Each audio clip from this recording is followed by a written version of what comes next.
We're a week away from the start of the Premier League. Just a reminder, there will be no Manchester United, no Manchester City for the opening matches because they're still on a break after their European exploits. Apart from that, it's a full slate, and you take a look at the bookies, Danny. They've got Manchester City as strong favourites. Do you agree?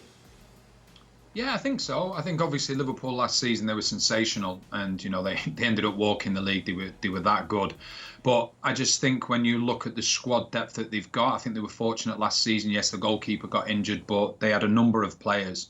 I think there was seven or eight players that actually played 30 games plus started 30 plus games. And for them to find themselves in that position next season where they're able to do that and able to rely on the key players, I think it's going to be very difficult. So I can see why they've looked at Manchester City and put them probably as favourites because of the strength and depth that they've got. And I think that's probably what Liverpool are looking at they need to do because they are so reliant on, just a few players to get the goals in particular. 18 points though, Danny. It's a big deficit. City haven't gone out and brought in that many players. It's pretty much the same squad, isn't it, than last year? Yeah, it is. But the one thing I would say, like I say, with Liverpool last season, there's no doubt in the quality that they had. They were absolutely unbelievable. But I think if you look at the front three of Liverpool, if anything was to happen to them as in terms of long-term injury, then there would be big problems. We saw it with De Bruyne at Manchester City when he had a long-term injury. He was out for a while. But if Liverpool have that, you've got your top three scorers, obviously your front three, but then after that is Virgil van Dijk as a centre-half. He's your next top goal scorer. So they need to get more goals from midfield because there is a huge reliance on the front three, and I'm sure that's something that Klopp's probably looking at. Stevie, Danny saying Liverpool were lucky last year. I did not say that.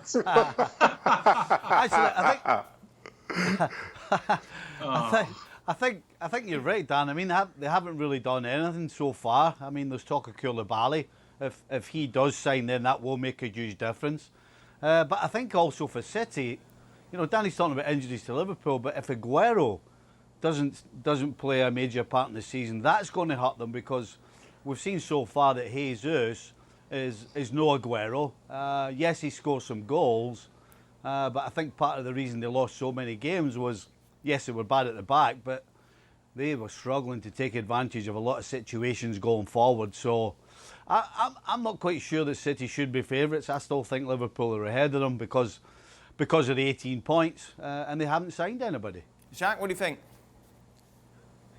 I think Liverpool as a starting 11 certainly are better than City's, and you saw that play out over the course of last season. But at the same time, I understand from a gambling perspective, you're now asking this front three to play just about every single game for the third season running, and just the law of averages suggests that maybe that doesn't happen. If one of those front three goes down, obviously Liverpool have a real issue, one that I think City are more capable of dealing with, just given the size of their squad. But all things being even, everybody being fit, I think Liverpool runs away with it again. I'm going to lean on the side of all things being even. And Liverpool, for me, are favourites right now. Danny, we talk about the strength and depth of City, but we've seen at the back, vulnerable. They brought in Nathan Ake, obviously, but we saw the importance of Laporte, who they missed out on a lot on last season. Despite the fact you look at their bench often and think, wow, this team is sensational. There are kind of similar players, aren't they? This is the issue. There's no strength and depth when it comes to defence. And as Stevie mentioned, if Kun Aguero gets injured, Jesus isn't the like-for-like replacement that you want. He isn't. No, he's not a like-for-like replacement. But the one thing that we've seen with Jesus, with Sterling, even with Foden against Real Madrid in the Champions League, that they can play a number of different players in that centre-forward position. And I think what they have within their team is the flexibility. We've seen De Bruyne, who in my opinion was absolutely magnificent last season. He can play in a front three, can play in a midfield three. So they've got plenty of variety there. But yeah, without doubt, the question marks will be talked about as in terms of defensively. Liverpool were the only team to concede less than them in the Premier League last season, but the knock-on effect that they had was that by the end, Guardiola was only really trusting Fernandinho alongside Laporte, and he's probably the best defensive midfielder that they've got. They brought in Ake as well, and I think that if they do get Koulibaly, because there's a lot of talk of him coming from Napoli, and my own honest opinion, you give Manchester City the Premier League trophy now. Because I think that is just a missing piece of the jigsaw for them, because everything else is in place, but they've just got to probably shape themselves up a little bit defensively and get a good partnership like Liverpool have with Van Dijk and with Gomez. Who's finishing higher, Chelsea or United, Wow. Danny? If I look at the squad, if I look at the signings that Chelsea have made, I would say them at the moment. I think they've made some unbelievable signings. I think the transfer ban that they had actually ended up working in their favour because they had finances now that other clubs don't have. But it's all about how the players settle. I think Manchester United need to sign some players. But at the moment, with the business that's been done, I would say Chelsea. How would you have them set up, Danny? Because they've got a lot of players that they've brought in, but obviously they can't all start.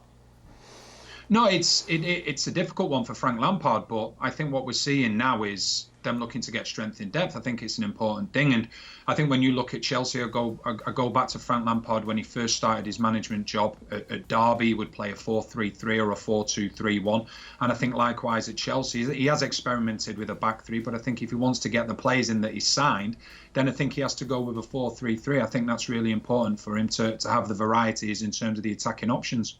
Do you agree, Stevie? Yeah, I would. I agree. I think they'll start off with 4-3-3, but I think with what they have, they'd be better suited with a 4-2-3-1, to be honest. You know, basically you can say, right, we're going to have 6 defending and we'll have 4 attacking. Considering how vulnerable Chelsea were defensively last season, I would suggest that's a better idea, having Kovacic and Kante in front of the back 4, and then you've got your other 4 going at the opposition. I don't think he'll start the season that way, but if things don't go well to begin with, I think that's a good option for Chelsea and Frank. And Shaka, of course, we've still got that big elephant in the room, is that he doesn't really have a proper goalkeeper. Yeah, and that's a concern, which is why I think Stevie's leaning to a 4-2-3-1 just to provide that added protection. Listen, I understand the criticism around Kepa, often as a goalkeeper, when you've lost the faith of your manager, when you've lost the faith of your back 4, and in particular your 2 centre-halves in front of you, it's hard to regain. And I think that's telling, because it affects not just how Frank Lampard is forced to set up, but how as a team you naturally sit a little bit deeper and you don't have that freedom. I think the good thing with Chelsea, given how talented this squad is and potentially can be, is that more times than not you play on the front foot, and that isn't that much of a concern. But as we've often seen, oftentimes this title is decided on how well you do against the top 6. That becomes a genuine concern. How vulnerable you are, or how much you play within yourself against the Liverpools and the Man Cities of this league. Meanwhile, for United, Danny, we talked about it a lot when Van der Beek was made official. Can he play with Bruno and Pogba? I think that he can. I think a lot of people, I think one of the first things that everybody said when Manchester United signed him was, okay, well, where's he going to fit in? Well, things like that don't happen when Manchester City sign a player. I think when you look at Solskjaer in particular, towards the end of the season, you know, his front 4, he was so reluctant to change anything, even until late in the games. You know, some games they were seeing which were very close, and he won't make substitutions until after the 80th minute because he didn't trust the players that he had on the bench. And I think with Van der Beek, a player coming in now, he has the versatility. Yes, he's played as a number 10, but when De Jong left and went to Barcelona, he was playing more of that defensive role. So when I look at it, I think to myself that he could play alongside Pogba, obviously Fernandes as the 10, and then you have Rashford and Greenwood either side, and then Martial up top. Now, a lot of people would say that there's no defensive stability there within the midfield area. But what you can do with having the strength in depth in the midfield area, it gives you the opportunity to make changes when it's called for in specific games. Matic, who recently signed a new contract, was outstanding, I thought, last season towards the back end. So he has the variety and he has the options to do that. And I think that's what Solskjaer will be looking at more than anything, is in terms of saying, is Van der Beek going to start the season? Where's he going to start? It's another player that can be a game changer if he's starting the game, or even if he's coming off the bench, enabling other players to have a rest, which I think is really important. Is it another season for United, though, where they kind of have to make do with top 4? I think so. I think from Manchester United's perspective, I think they've got to look at it and say, right, we need to close the gap to Manchester City. We need to close the gap to Liverpool. And, you know, I think they need a couple more signings. In an ideal world, I think they need another centre-back. I think if they could get Sancho in, that would be absolutely brilliant. And then they can start to possibly ask questions about the top 2 in particular, because at the moment, I think Liverpool and Manchester City are light years away from everybody else in the league. Where's the big weakness for you, Stevie, with United? The question for me is, can they defend in the middle of the park? That really is it. The back four are pretty good. They're not the best around, but they're pretty good and pretty solid. But I'm not so sure whether Man United can stop the better sides getting at them. So that for me is the question mark. Going forward, they've got talent, they've got ability, absolutely, no doubt about that one. But can they defend in the middle of the park? Fernandes wants to go forward. He's not that great at defending. Beek, I agree. I think he can play in there, but you know, defending in the Premier League is a little bit different than defending in the Dutch league. And of course, Pogba, there's question marks about his defensive ability as well. So I think that's the question for Man United. Yes, they can go forward from the middle, but can they defend against proper teams?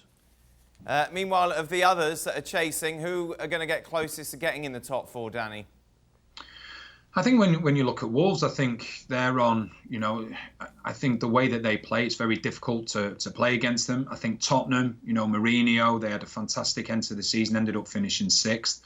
Arsenal, they seem to get a little bit of life towards the end of the season, won the FA Cup. And, you know, what Arteta's done is he seems to have changed the mentality a little bit, you know, being able to be tougher within the game. Because a lot of things that have been said over recent seasons is that you could bully Arsenal. So I don't think there'll be any team, you know, that we don't really speak about that could make the top four. I think Leicester, obviously they fell short last season, but they had an outstanding season, but it's just the fact that they fell out of it. So I would say your usual suspects, really, and I think the signings that have been made so far by certain teams have shown that.